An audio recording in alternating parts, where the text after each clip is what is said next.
예수님의 시험 이야기 10번째 시간입니다. 광야 시험, 동성애와 전염병으로 인해 한국교회가 심각한 위기 가운데 있습니다. 교회가 스스로 문을 닫음으로써 하나님을 시험하는 이 엄청난 위기를 자초하고 있습니다. 교회에 사탄이 대적하는 세력과 같은 거친 돌이 너무나 많습니다. 인권 논리로 무장한 동성애는 이미 신천지 이단이 그랬듯이 교회를 허무는 여우처럼 하나님의 포도원을 무너뜨리고 있습니다. 우한 급성 폐렴도 스스로 교회 문을 닫게 만드는 엄청난 시험을 교회에 안기고 있습니다. 방역은 정치의 영역이 아닌데 문재인은 연일 교회만을 공격하고 있습니다. 방역은 의학의 영역인데 우한시에서 중국인이 대거 입국하는 것을 의학계가 심각하다, 문제를 수도 없이 제기했음에도 묵살하고 도리어 전공의와 의대생들 그리고 파업 의사들을 적대시하고 있는 그런 정부입니다. 닫았던 국회는 3일 만에 다시 재개방하면서 방역 실패를 문재인이 교회를 폐쇄하고 주일 예배를 금지시키고 의사를 공격하는 현실이 너무나도 부당합니다. 과연 문재인은 헌법 수호 의지가 있는가? 탄핵감입니다. 자진해서 하야하는 것이 맞습니다. 2020년 8월 30일 오후 9시로 강력한 방역을 준 3단계로 강화하면서 교회는 물론이고 학원, 커피숍, 주점 등의 문을 걸어 잠갔습니다. 악한 사탄이 우는 사자와 같이 삼길자를 찾고 있는 시대, 교회마다 문을 열고 2만 명 넘어가는 확진자를 위한 쉼터와 치료의 장소를 개방해야 합니다. 예수님의 복음 위에 굳게 서서 영적으로 깨어서 복음의 등불을 목숨 걸고 지켜야 하겠습니다. 가끔 사탄의 달콤한 유혹에 빠져서 성전에서 뛰어내리는 것과 같은 위급한 상황을 스스로 자초하는 안타까운 이들을 보게 됩니다. 나자라 예수님께서 거부하신 유혹을 인간이 주제도 모르고 더 나아가서 자연의 이치도 무시하고 스스로 공궁에 빠뜨려서 생명을 위태롭게 하는 일들이 믿는 자들 가운데서도 왕왕 일어납니다. 그 결과는 무엇입니까? 죽음입니다. 자살입니다. 파멸입니다. 하나님께서 주신 생명을 마치 자기가 소유하고 있는 것처럼 마음대로 가볍게 여기면서 포기하는 풍토가 이 시대에 너무 만연되어 있습니다. 정신을 차려야 하겠습니다. 끝까지 하나님께 주신 생명을 소중하게 여겨야 하겠습니다. 죽고 싶은 마음이 들면 죽을 각오로 주어진 삶을 끝까지 살아야 합니다. 연약할 때 도우시는 예수님을 본받아서 시험을 이기고 귀한 생명을 주신 하나님만을 섬기면서 거짓말로 속삭이는 사탄과 모든 우상의 헛된 유혹을 이기고 천국 갈 때까지 하나님께서 주신 거룩한 삶을 마지막까지 아름답게 이어가야 하겠습니다. 교회가 문재인의 압력에 넘어가서 주일 성수를 포기하는 것은 성전에서 뛰어내리라는 마귀의 시험에 그대로 굴복하는 자살 행위입니다. 예수님의 토라는 마귀에게도 하나님께서 주 너의 하나님이 되신다 라는 사실을 일깨워주고 있습니다. 그 누구도 하나님의 자리를 대신할 수 없습니다. 만일 하나님의 자리를 대신하는 것이 있다면 그것은 우상 숭배입니다. 동성애든 전염병이든 주님의 몸 되신 교회, 곧 하나님의 거룩한 전에 얼씬거리지 못하게 믿음의 동아줄을 꽁꽁 묶어서 영원히 꺼지지 않는 불못에 악한 사탄을 던져 버려야 합니다.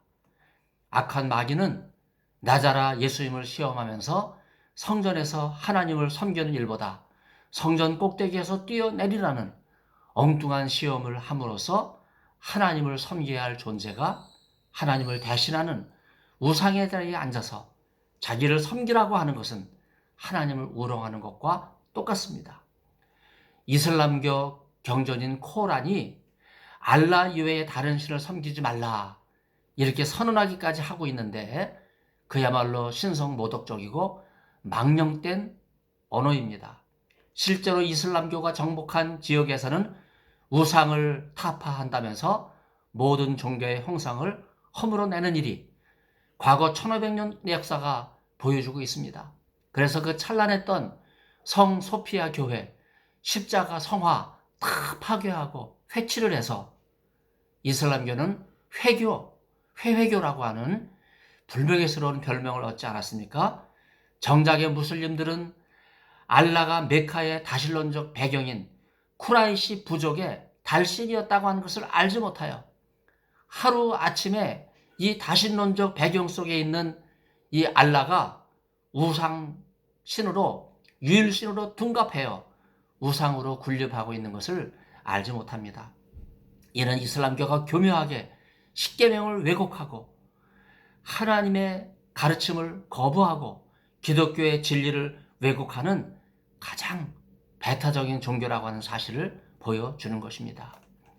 무함마드는 쿠레이시 부족의 부족장으로 힘을 키워서 군대 장관이 돼서 아라비아 반도를 통일한 후에 그 여세를 몰아서 그 후예들이 이집트를 무력으로 침공함으로써 기독교 최고 가장 오래된 교단인 곱트 기독교인 400만을 학살하는 이런 역사의 엄청난 피비린내를 불러온 종교입니다. 지난 1500년 동안 곱트교회는 계속되는 이슬람 박해에 맞서서 예수님에 대한 신앙을 굳게 지켜오고 있습니다. 지금 카이로에 있는 동방정교회는 그리스 정교회와 러시아 종교회로 갈라져서 전해져 내려오고 있지만 역시 그 총본사는 곱트 정교회입니다. 그래서 해마다 동방정교회 총회는 상징적으로 아기 예수님께서 피난을 가신 옛 카이로에 있는 곱트 교회에서 모이는데 워낙 그 곱트 교회가 계단이 높아서 하늘 정원 교회라 이렇게까지 부릅니다.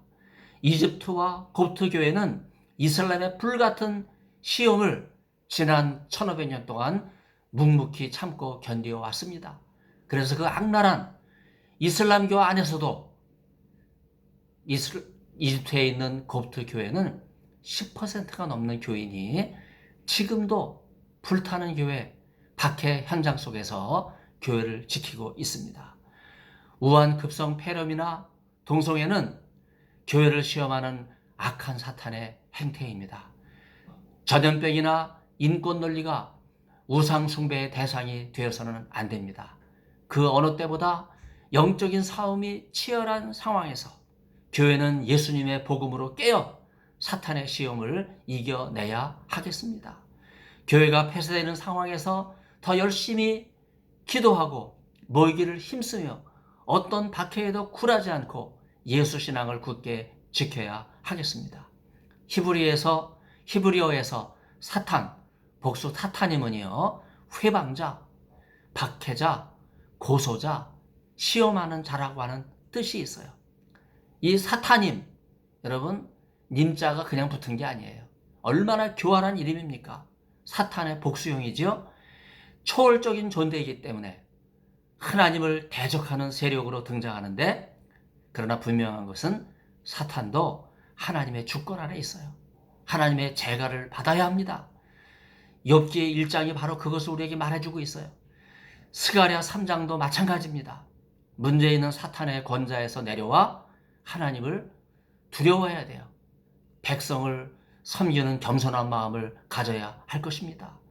주님의 몸된 교회를 허물기 위해서 헌법의 수호자인 문재인이 스스로 헌법을 유린한 현실을 한국교회가 강력하게 대처해야 하겠습니다. 사탄은 교회를 허물려고 혈안이 되어 있지만 결코 성공하지 못할 것입니다. 동성애를 확산시켜 하나님께서 창조하신 가정을 창조하는 나쁜 차별금지법이 국회에 발의되었습니다. 한국교회는 깨어 일어나서 조목조목 반대하여야 합니다. 방역 절차를 준수하여 철저하게 지키는 한국교회는 10명 이내 단위로 여러분 주일만 모일 것이 아니라 주 7일 매일 예배를 하루 10여 차례 이상 드리더라도 속히 성소주의를 회복하고 무너진 예배를 수축해야 하겠습니다. 예배 없는 교회는 죽은 것이기 때문입니다. 하나님께서 저 여러분을 사랑하셔서 이 눈에 보이는 박해 시대 여러분 스스로 눈을 감지 말고 하나님 말씀을 들고 깨어 일어나서 한국교회를 다시 살리고 복음신앙 전통을 다시 이어가고 확진자가 2만 명이 넘어가는 상황에서 교회가 공간을 확진자와 병자들에게 회복해서 치료하는 회복의 공간, 영과 육을 회복하는 공간이 될 수 있도록 여러분들 모두께서 기도하시고 힘써 주시기를 바랍니다. 경청해 주셔서 진심으로 감사를 드립니다.